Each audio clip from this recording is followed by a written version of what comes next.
Hi, everybody. I'm Satyanarayanan, the founder of CASA. We started about 5 years back, and we have been working with some of the top retailers in the country. Um, we have been working with more than 15 years. The founding team, we have been working for more than a decade with retailers across the globe, and we wanted to bring in a lot of smartness into the way that retailing is performed, in various areas. So one of the first areas that we looked at was marketing, and we kind of wanted to impact the way that marketing works in retail, and more specifically customer engagement by bringing in a lot of intelligence into the way that we do things. Since we are dealing with customer data, we wanted it to be really secure. So we use military grade encryption to ensure that all data that moves in and out of the system is completely encrypted, and it's very safe to prevent hacks and so on. In terms of capability, I think we are doing something extremely innovative, where we are bringing in a variety of channels in which customer engagement takes place, coupled with a lot of intelligence on which customers to reach out to and at what points in time, using which channels. Along with all the surrounding areas around customer engagement, such as loyalty, offers, and so on. So anything around customer engagement, we wanted to build it in a single platform, and that's what we had done for a number of different retailers through our platform, CASA. So these are some of the results that get delivered. Various forms of retailing measure a number of different things. But at a high level, typically, retailers get at least a 10x, in terms of an ROI. Right, and usually right in the first few months of CASA running, in profits, typically people make, our customers make a lot more than what they have invested into the platform. Usually, conversion ratios in retail typically are in single digits. Right, so people have tried and pushed it to like 4%, 5%, and it varies by class of retail. We have pushed it to double digits on a consistent basis. There are cases where some of our retailers have, gotten 30+% increase in conversion rates, and also in sales, a jump in sales, corresponding jump in sales from existing customers. There are also other cases where we have delivered 15%, 20%, and so on. But at a minimum, there would be a 4x jump in your customer retention. Typically, ATV is typically measured. We also measure something called average customer lifetime value, and we typically have delivered close to a 50% increase in a customer's lifetime value through a number of our techniques around cross-selling, upselling, and so on as well. But the entire thing is, on one hand, it's about hyper convenience and so on, in terms of the ability to offer products and services to a number of through a number of different digital channels, providing very integrated experience while delivering it, and to ensure that you could personalize that experience as much as possible, whether it's for real-time transactional systems or for campaign systems. So we'll give an example of what I mean by hyper convenience and so on. Assume that there is a company, Wonder Apparels and Accessories, and Ravi is a customer that kind of wants to buy some jogging shoes.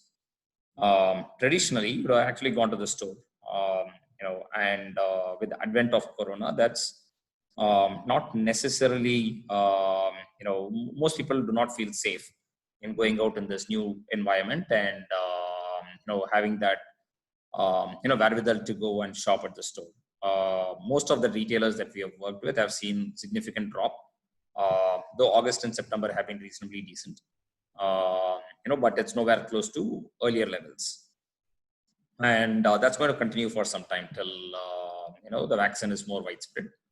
And even after that, there are certain habits that get formed. So even in the short to medium term, We are not going to be seeing a whole lot of people coming over to the shop. Right? So that leaves us with a few other alternatives. Right? So you could argue that Ravi would want to buy the shoes online, but just putting in place an e-commerce site and expecting folks to come in or Ravi to come in and buy, that's not optimal as well. Even though you do a lot of digital marketing, there's quite a bit of spend on an e-commerce space. Is that truly what customers really want? And some of the solutions that we have built or products that we have built over the last 6 months during this lockdown period have really helped retailers to understand and also provide a very enriching experience back to the consumer. Um, where it's there is still the ease and convenience of shopping at the place where the customer is usually on, which is on social media and so on. And social is not just Facebook and Insta, but also WhatsApp and so on.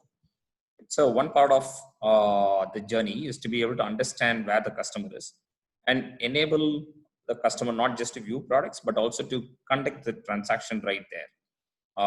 So on a variety of different digital media, right? And the second part of it is, you need that technical expertise in wherewithal, which our product does, to ensure that you could, ensure all of your inventory and products and prices flow automatically. So it's a well integrated platform with your ERP. And the second part of this is why I call it as hyper convenience, is that with the human touch, is that it's not sufficient to just be able to shop, but if you also have questions, you need to be able to talk to somebody at the store. Right? So that's kind of the journey that we have built, where very seamlessly, right from your WhatsApp, you're able to do your shopping and so on, and also same with Insta and other things, but also be able to talk to the store manager, try and understand, what are the options, what is the price that you can sell the products at, and so on. Right? And if there are different varieties, variants that are available, that type of stuff, right? If you have questions about the product, you have a human to be able to help you with it. This integrated journey about the customer, going through the transaction, talking to the store team, and getting feedback on the products and so on, that's super critical. The second part of this is a lot of people just publish catalogs. One of the innovation that we have done is we have created very personalized catalogs based on the user's shopping behavior and history and so on. And we have enabled it through a variety of different digital channels, taking personalization to a completely next level.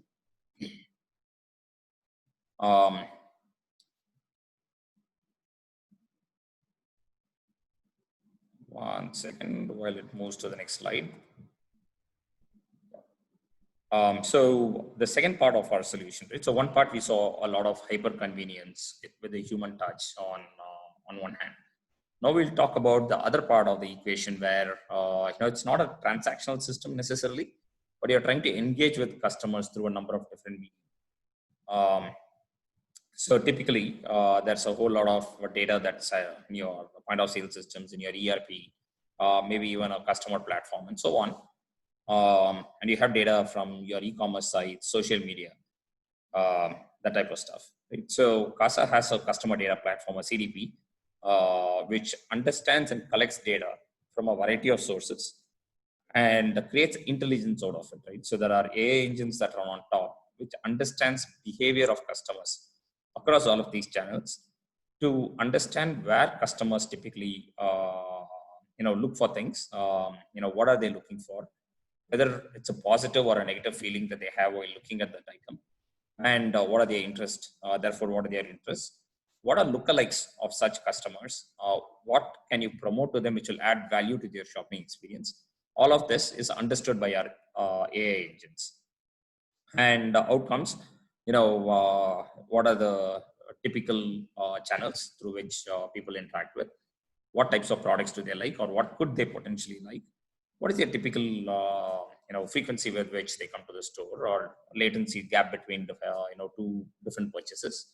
What are their loyalty points? When is it expiring? A whole lot of information is gathered, and this intelligence is used to reach out to customers on the channel of their choice. So for example, for Priya, she likes donuts and, she uses WhatsApp as a typical channel.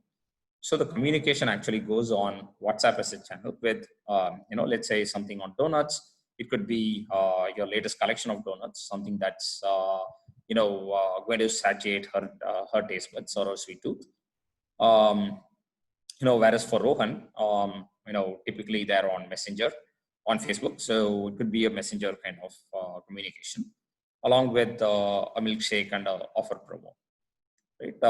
Whereas let's say Ron, who's a more higher value customer, but is at a risk of dropping off, and loves pizzas. Something that's more oriented towards trying to activate the customer and bring them back to the brand actually goes out. So it's a combination of what are the channels that the customer is more likely to respond to, which the system learns on its own. What types of products, should be promoted to the customer. um, you know, Similarly, where is the greatest propensity of the customer from a lifetime value standpoint? Right. So along the life cycle, where are they falling and so on? And